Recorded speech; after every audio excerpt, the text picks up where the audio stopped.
Okay, since I started covering all of this Audible nonsense, the number one thing I have been asked is, well, okay then, what's the best alternative platform for me to go to? And unfortunately, the answer is not that simple, because there are a ton of niche audiobook or ebook platforms, we're going into both today, that can provide better services depending on who you are, and some that include features that are completely absent from Audible or Kindle or even Apple or Nook.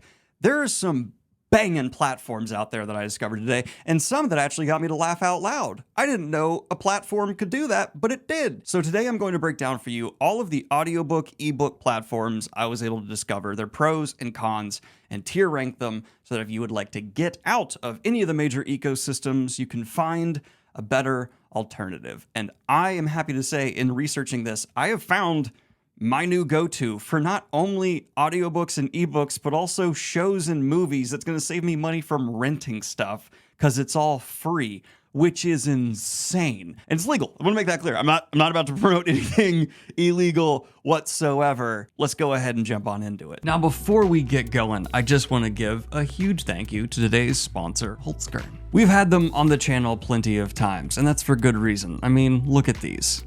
Were you able to? Kayla and I absolutely adore them, and I think we're on our third pair of Holtzkern shades because our friends also enjoy them, and apparently I'm friends with thieves, D. I even surprised Kayla with gifts from Holtzkern, like a purse she'd been eyeing up, as well as one of their newest watches out this year. The Everbloom in Plum Blossom in Rose Gold looks even more stunning in person. It's got hand-pressed flowers, and fun fact, Kayla typically doesn't like rose gold. She wears the hell out of this. And if you've noticed a trend here, yes, they use as many natural materials as they can. We have shell, flowers, leaves, tons of wood. My favorite result of that is there's this elegant yet casual aesthetic to much of Holtzkern's catalog, which is why this bracelet has kind of not left my hand for months now. It works with everything. And if you've watched my videos recently, you know this thing has not left my body. And that's kind of crazy. I didn't think I was a bracelet guy, and now I gotta accept that about myself. We've had some Holtzkern products since we moved from Virginia years ago, and not one of them has broken, looked even dinged up, scratched. They're meant to last. And it's gotten to the point where even some of my family has been asking for Holtzkern products, not realizing they're a sponsor, and so holidays are gonna be easy for me. And there's worldwide shipping from Vienna. They have custom fees handled for you if you're outside of that continent. And orders typically show up in just 5 to 9 business days. So if it's a last minute gift, you can typically squeeze it in. Am I implying that you don't get the gift 9 days before you're doing it last minute? Yes, I'm competitive in this household and we win gift giving. And they're offering all of the goblins 15% off on all of its products. It's not one of those annoying sales where it's like 15% off and then like the bottom in the smallest font possible it says on select items. This is everything. And this even applies to their limited designs going on right now. So once they're gone, they're gone. So go ahead and click the link down below, check out the Holtzkern catalog, and when you're ready to check out, add code Greene with an E on the end for 15% off. So we're gonna go ahead and kick it off with the ones we've all heard of and know and feel the way we feel about them, and that's gonna be Kindle, the ebook god. Definitely the most dominant player in the space with the biggest catalog, incredibly rich in features. And I would have just admitted, yeah, it's A-list here, except after seeing a few of the competitions, no, competitors, not competitions, it's not A. It definitely has a great ecosystem. I'm not going to deny that. I don't like how it screws over authors a little bit. That's going to be bumping it down. I don't like that it's taking part in trying to strangle competition out of existing. Gonna mark it down for that. But I'm also going to acknowledge there's a reason Kindle has become Kindle, right? And also it has done, I'm going to acknowledge, good for indie authors and other authors in the scenes, and even trad authors in terms of what it's done for discoverability and pushing indie books in people's faces. So credit where credit's due. Kindle goes to B. Just going ahead and knocking out the rest of the Amazon ecosystem, we of course have Audible, which has done way more vile shit, in my opinion, than Kindle recently, and is currently trying to shift in a lot of ways from a credit-based system to a streaming-based system, and subsidizing the cost of implementing that service by having authors that don't want to be a part of it pay for it. I'm not going to talk about that anymore. We've all heard enough about it. But for that reason and so much more, it gets bumped down to C. I'll acknowledge, very usable app. Best catalog, period. There's no debating that. They have the most exclusives, but that's part of the problem. So I'm going to leave them down in C. And you might think I'm crazy doing that, like, oh, you're being too biased. Wait till you see the features. I'm stunned. A couple of these are not mainstream massive successes, and I hope I can push some more people to some of these apps' ways. But continuing, just knocking some of the big boys out, we have Nook. Nook, why do you suck so much? I'm amazed at how poorly implemented the Nook app actually is by Barnes & Noble. You are Barnes and you're and you can't develop a very easy to use friendly app. It sucks. And I'm not talking about the catalog or anything like that. Signing up for Nook froze my phone once. Then it signed me out, signed me in. And then the account was like, oh, this already exists. So I had to use a different email to come in. There were so many technical problems signing into Nook. And then the app was down for a minute while I was testing stuff. I don't know how often that happens, but I have to go off my experience. So while Barnes & Noble has a good catalog, on top of everything I've said here, they also apparently are losing more books than they're adding, especially outside the United States. And I hate to say that one of the big players who actually could possibly give the Amazon ecosystem a bit of run for its money is suffering big time. Though, within one app, you have both your audiobooks and ebooks, which, because of Amazon's ecosystem design, they don't, which is crazy to me. Now that I've had that pointed out, it's like, yeah, I don't like that I have to jump back and forth between these books, even though they sync up. That's dumb. So yeah, Nook, you do have a couple of advantages. You also seem to be on the downward trajectory, which makes me sad to see. So you're sticking in C. I will actually say you're definitely better than Audible though, purely because your royalty rates are substantially better on average. So yay. Now next up was one you've likely heard about if audiobooks are your preferred medium to consume books. But I found a surprisingly small amount of people have actually tried audiobooks now. And after giving a little bit of a dabble do, I get why this isn't the most popular. It's essentially just a giant retail website where you can get a membership or you just buy the audiobook straight up. Very limited catalog, though it's keeping it simple stupid. So I can appreciate that. But from what I've found online, by the way, a lot of these places don't actually publish transparently the royalty shares they give with authors, which is a complicated problem because it also goes with which distributors the authors are working with, whether they're indie or trad. But in general, it seems to be better than Amazon, not as good as Barnes & Noble. The platform itself, though, is fine. Personal side note, the fact that the app is just by default bright white all the time sucks. I'm someone who likes to have a dim phone while I'm consuming an audiobook because I'm often laying down or in a dimly lit space. And so when you open the app for audiobooks now, it just in your face. For me, that's actually a pretty big ding. And I cannot find a way to turn on a dark mode. That sucks. I think dark modes are really important. Overall, audiobooks now, it's not as good as even Audible, in my opinion. The royalty rates are not phenomenal. Limited selection, nothing really special standing out here. It's whatever. Now we're going to go back over to an ebook option as well, but one that has an ecosystem that includes audiobooks. And that's going to be Apple. The Apple book ecosystem I expected to hate because giant corporate person entity thing. But from what I can tell, decent royalty share with authors, a substantially better catalog than a lot of these other platforms. But with it being Apple, you can probably predict what I'm going to say next coming. It's surprisingly expensive. They do not offer a ton of membership discounts or anything like that. So I'll just say it's the most straight up, well done, large catalog app with being surprisingly expensive. Though I'm also going to ding it for essentially just being an option for iOS users. I can't imagine anyone who is not an iOS user is going to go out of their way to use Apple Books, though they have a shockingly high royalty rate for authors. So for that reason, I'm actually going to put them just above Kindle.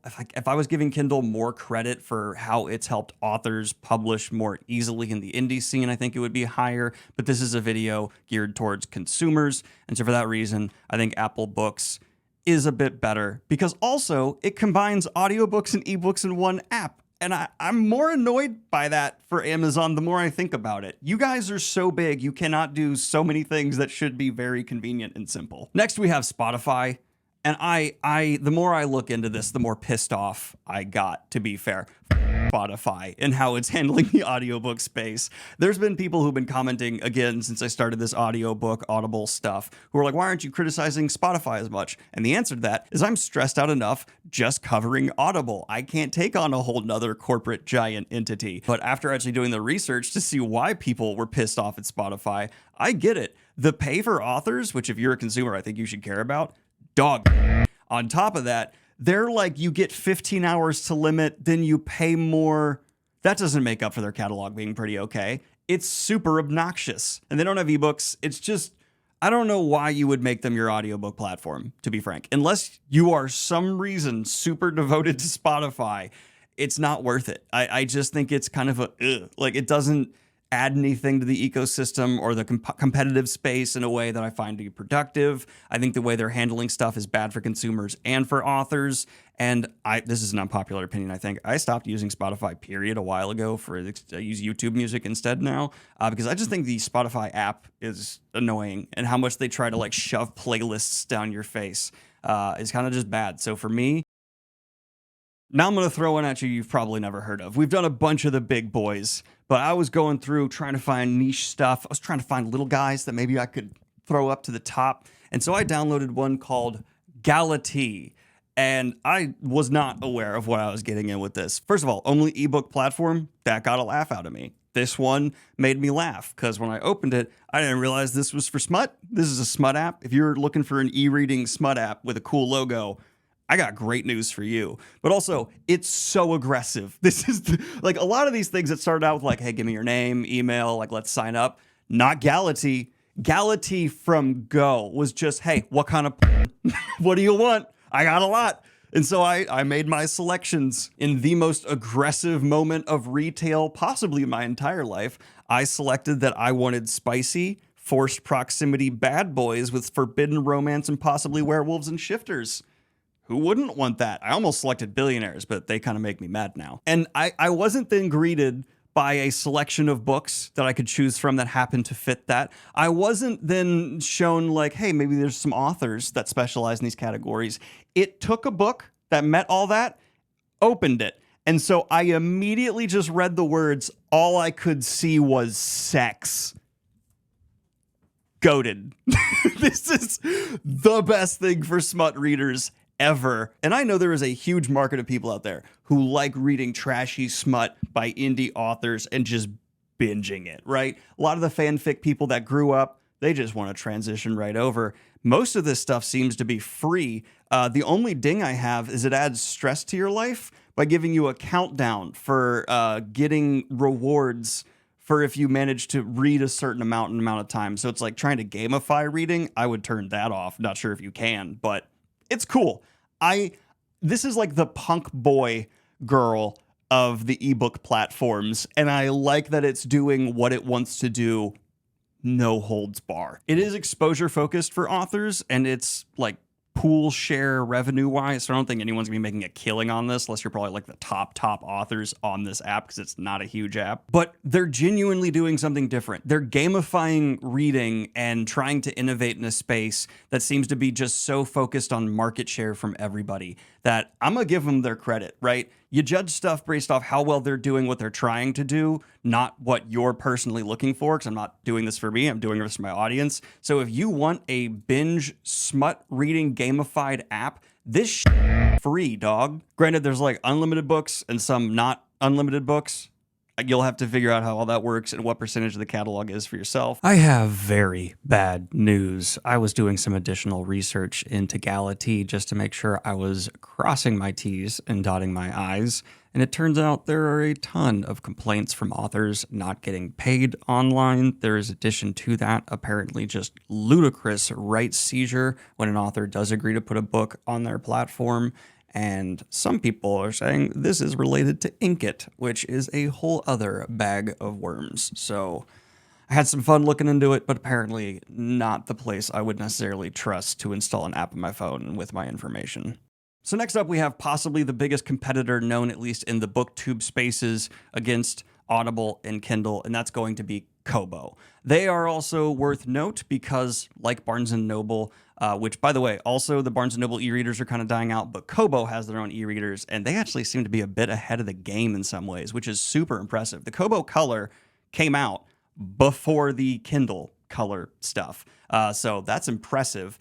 They're doing everything I wish Kindle and Audible was doing. I get that if you want to be the biggest player in the space and be hyper successful, you cannot be ethical in every single sense of the word. But Kobo seems to be trying to as much as they can. And I still use my Kobo e-reader and love it. They have their own pool-based unlimited reading service equivalent to Kindle Unlimited. They have higher revenue shares with authors on average. They have a hyper competitive catalog compared to Kindle, which is impressive. Don't get me wrong, they still miss out on the exclusives, but when it comes to like everything else, Kobo is scooping them in. They also have global reach, and they work with bookstores. Bangin'. You can call me biased because they helped me raise money for unhoused kids and donated a bunch of e-readers. I'm going to say that's a pretty, valid bias. I think that's awesome of them. So because they also have the advantage of taking both their ecosystems, audiobook and ebook, and putting it in one, they're kind of peak. I think Kobo, in my opinion, in terms of doing both at once, having e-readers that are affordable and audiobooks, ebooks, all of it wrapped up, it's hard to beat them. The Kobo ecosystem in terms of the app as well is ludicrously smooth. Even their store on their e-readers especially has gotten super intuitive to use. Maybe that's just because I've been using it for a little bit, but I found myself just sliding it on like a glove. And again, it's both in one, so you don't have the annoyance that comes with the Amazon of having to jump around, which, and they also do the synchronized things. Wonderful. Yeah, they are absolutely the competitor in terms of the all-around, we take the three-pronged approach here, and I think they're nailing it. Next up, we have one, though, that I didn't expect to love because I saw the premise and I was like, this is going to be ass. But it turned out to be awesome. And again, volunteer-focused and free. So this is something I think pretty much everyone who's just curious to try it should put on their phone. And this is called LibroFM. So there's not professional narrators here. Books get narrated by volunteers. So be aware, quality gonna be all over the place. But they do public domain books. I know the annoyance is gonna come because there's ads on here, sure, but this is volunteers and free. There's gonna be drawback to that. But for example, The Adventures of Sherlock Holmes with a solidly rated narration from a volunteer for free, all there. That's kind of awesome. I just like that this community exists. It's neat. And also, surprisingly great app.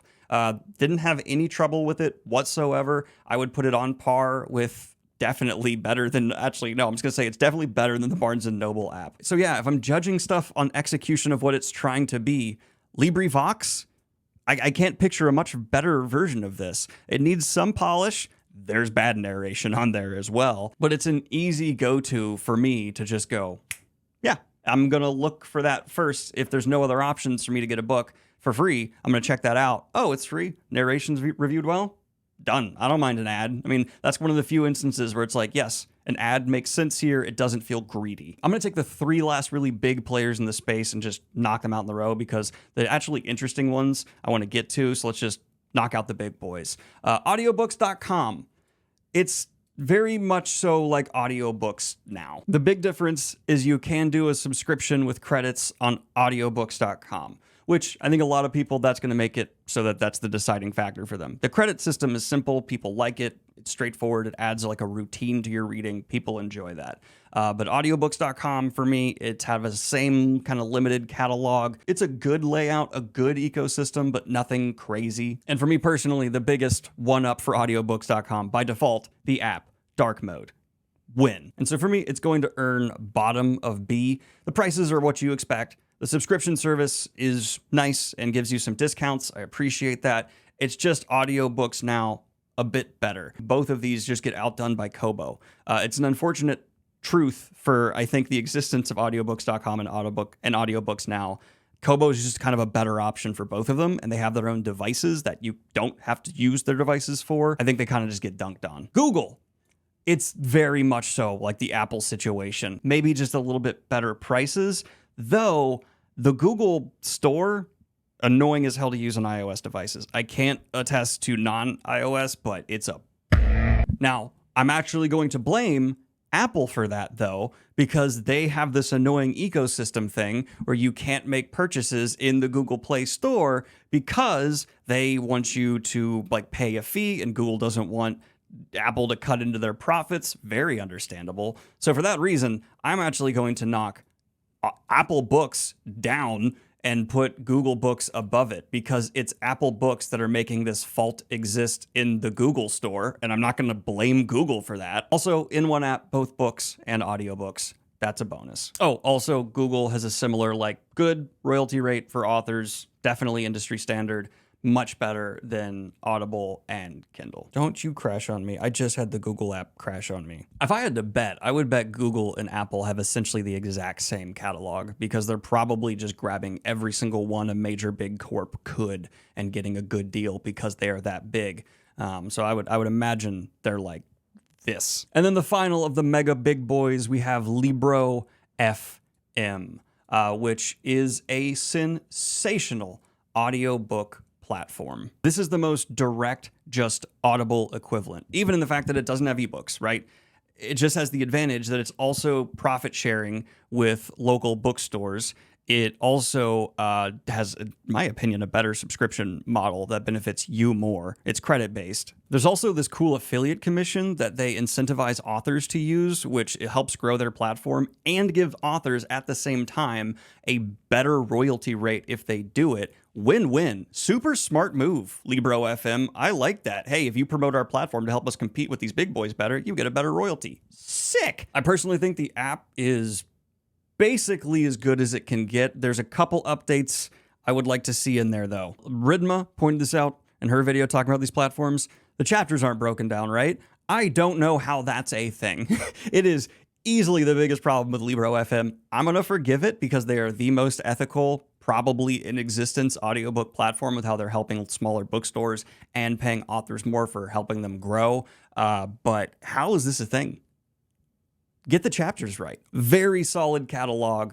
Of course, it does not have the Audible exclusives, though it's just as big as Kobo in my experience. I think it has just as big an audiobook library. It's probably a slightly better deal if you have no interest in ebooks to just go with LibroFM, double checking that on screen now. But if you want to do ebooks and audiobooks, go with Kobo. BookBub owns our next one, which is going to be Chirp. From what I was able to find, decent royalties with authors, not the best in the industry. But the big advantage here is there are frequent discounts on books in their ecosystem. This means tons of flash sales, stuff like that. If you kind of enjoy the competitive shopper experience, Chirp seems to be trying to build its way around that, where you kind of fight in the app to find a deal on the books you want. Though, from what I was able to find, there's no subscription service. You don't sign up for anything, much more like an Audiobooks Now system. The way I think they're able to afford doing this is they've circumvented, this is so funny to me, iOS's, you have to take a cut, they take a cut of any purchase made in your store, because if you go and you press on their store, it opens a browser and makes you buy it in their website online instead of in the app, so that they're like, right there, Apple, you ain't taking a cut. Chirp, goated move. Yeah, even complete series sales, the prices of these things, even when they're not on sale, are just industry standard. You can have like a $1 menu of audiobooks. That's cool. Good indie promotion from what I'm seeing. A decent catalog of the trad stuff you're going to be looking for. Chirp, I like it. Just don't expect to sign up for something and get even more benefits for being a member. They're not trying to make you a member. They're trying to be price competitive. And so for that reason, I'm actually going to put Chirp. Gosh, I wish I could do a more thorough research into this. There could be some kind of problem that I'm not seeing, but it seems like an A tier for me. I kind of like the just let's be hyper-competitive price-wise angle here. Next up, we have Storytel. Non-American motherfuckers. It's not available for me to even test. And god damn it, for that reason, you're going down to D. If someone outside of the United States would actually like to do a serious review, please leave it in the comments down below. Apparently, Storytel is huge outside of the US and Canada, but I can't even touch it. But speaking of international reach, we have another subscription streaming-based competitor with Bookmate. The app is frustrating to me, but not for any glaring issue way. I just don't like the way they've laid it all out. They also get the award for creepiest logo. Little perverted raccoon that's going to be trying to steal your underwear. I don't know. I just don't like the look of that icon. I'm going to put it in B because it's mainly just I'm not entirely sure what's happening here. I also need to shrink these down so you can see them. Bonus points for having a comics section. Though to be fair, I checked it out. Not to be harsh, seems like a selection. Next up, we have another romantasy competitor that why are you trying? But Any Stories even lets you know just going into it what you're having because there's a tiny little penis guy as their logo. They do consistently ask you to let you paste. Like they want to be able to paste from your phone, and if you don't allow it, they'll just keep asking in their app, which is annoying. And it's a bright white app without a dark mode that I've been able to find. The selection seems not great. This one for me is just going to go down safely into C. I was just not impressed by anything here. They have an audiobook feature, but it's just this terrible AI narration that are not even AI. It's just one of like the Siri first voices that'll read any ebook that's available on this ebook platform. I walked over the grass, carrying a pile of wool blankets. Would you listen to that? No. Next up, we have one that I actually think should be bigger. It's already apparently popular in Scandinavia. It's got a wonderful browse feature if you're someone who actually likes to discover books by just scrolling through an app. And it also wants to beat you down. It's called Book Beat. I had not heard of this before starting the research on this. And in terms of audiobooks, solid choice. Also has ebooks in one app. So again, beating Kindle that way. Apparently, it has a pretty good catalog. I wasn't personally impressed by it, but everyone online contradicts me on that, so I'll go with the majority opinion there. But the only thing keeping me back from being really excited about this is it's another royalty share, streaming-based pool thing, and I just am not a huge fan of that. I don't feel like that's the best way for my money to be going for authors a lot of the time. It's not very opaque with how the payout is happening. So for me, I'm going to go ahead and just put BookBeat right here with Bookmate. Yeah, there's going to be cute little friends. Although, kudos BookBeat.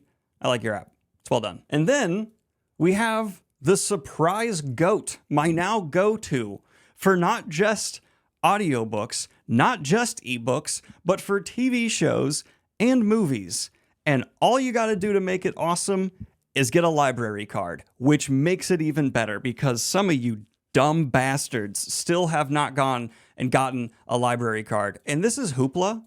How is this not the number one? Hoopla is incredible. I opened this, log in with my library card, which took an extra couple seconds, fine. And within 5 minutes, I had gotten a trad published, very popular book on audiobook, started listening to it, also got the ebook for free, both those for free, then opened the Sonic the Hedgehog movie for free, started playing it, and also started watching a TV show for free. I can even cast it to my television. This is a streaming service that's free because it hooks into your local library. What? The app is designed phenomenally. If you don't use a library card, you can pay, and then apparently the royalties are good, not great for authors, but I'm not gonna lie, they're not doing anything unethical in terms of trying to stranglehold the consumer market. But check this out. Okay, Sunrise on the Reaping, borrow instantly, done. It's in my library. Play. The upside of being born on Reaping Day? Susan Collins, right there, right away. Oh, I want to read the ebook. Oh, because you checked out the audiobook and it's library based. That actually makes sense. That's fair. And boom, just a few clicks later, took a second. I also just borrowed the ebook. AI narration from Any Stories keeps playing on my phone. That app is malware. I'm taking that shit off. Go away. I'm knocking you down too. I don't know why your thing was broken. First of all, obviously, Hoopla. This is getting top of S. Because I didn't even know you could do the things that Hoopla is doing, like legally. That's amazing. I think there's a mild criticism to be had that you cannot sync the audiobook and ebook, but you're checking out two different things. Fair enough. But if I go to home, I click movies, and I'm just gonna click that, hit resume, Sonic the Hedgehog. What? All right, let's go back. Let's go over to television, borrow, done. Rick and Morty, done. What? Okay, so I just found out that Hoopla will never make you wait from checking something out in your local library, which seems too good to be true. And that made an alarm go off in my head. So I looked into it a bit more. How can they possibly make that a thing? Well, it turns out it's because they limit how many things you can actually check out per month. They're still working with libraries. Everything's in the up and up. It's just going to have a slightly more limited catalog than other services that are hooked into libraries. And if you happen to go over your limit, then you can't use Hoopla anymore. But it's still an outrageously good deal, and I'm not going to ding them for that. So for me, it's just gonna be the thing that I check first to see if anything I want's there. And then if it's not, I'll check other services. That's an S tier. There's also something called Binge Pass, which apparently if you want to pay, it means you don't have to worry about the return dates, I think. Yeah, watch a full TV show in a single borrow. I might be willing to pay money for that app just because, it's doing something that I've actually thought about. Why not just go to libraries and say, hey, let's build a streaming catalog out of you and make it so it counts as borrows. And if people don't have a library card, then we charge them a little bit per thing. It's amazing. Hoopla, new go-to. I did not expect to have that right here. So my two favorite discoveries are Galati for being the most ambitious with just distributing to the face, and Hoopla for actually upping the game on what a audiobook, ebook distributor could do, because they just decided, why not all entertainment that can be on your phone? Movies, TV shows. Done! Oh my God, they have music. I just hadn't gone far enough over. Borrow for 7 days. I feel like I'm breaking the law. How are they able to do all this? I guess if you don't have a major library near you like I do, benefits might not be as nice, but if you do, use that. There is no reason not to use that. Not a sponsor. I don't even know how I could make money pushing you that way. Genuinely, hot damn, Hoopla rocks. But all right, this is just my tier list of all the different audiobook, ebook, and apparently much more services that you can dabble your little toesies on into. Let me know if any of them caught your eye here, and let me know your experiences as well in the comments down below. Library hook-ins, LibroFM and Hoopla benefit so much from that. Why in the world is Audible and Kindle trying to ruin it? Okay, that's another video for another day.